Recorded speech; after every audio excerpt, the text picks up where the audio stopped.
నిత్య కళ్యాణం పచ్చతోరణం వేద మంత్రాలతో మార్మ్రోగే దివ్యధామం కలియుగ ప్రత్యక్ష దైవం వెంకటేశ్వరుడు నడయాడి కొలువైన క్షేత్రంలో యుద్ధమా అని అనుకుంటున్నారా? అవునండి బాబు, ఒకటి రెండు కాదు, అనేక యుద్ధాలకు తిరుమల శ్రీనివాసుడే సాక్షి.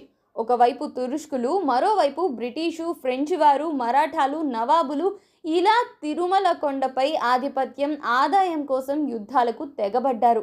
ఆర్కాటు నవాబు మొదలుకొని హైదరాలీ వరకు ఆ తిరుమల వెంకన్న సొమ్ము తిననివాడు పాపాత్ముడు అనుకోవాలి. ఆ శ్రీనివాసుడి జోలికి, ఆలయం జోలికి వెళ్లకున్నా ఆదాయం కోసం మాత్రం ఢీ అంటే ఢీ అని కొట్టుకున్నారు, చంపుకున్నారు కూడా.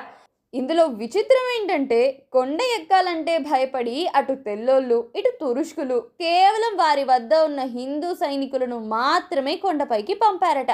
ఇంతకీ అప్పట్లో ఏం జరిగింది అన్న విషయం తెలుసుకోవాలనంటే మాత్రం ఫుల్ వీడియో చూసి తీరా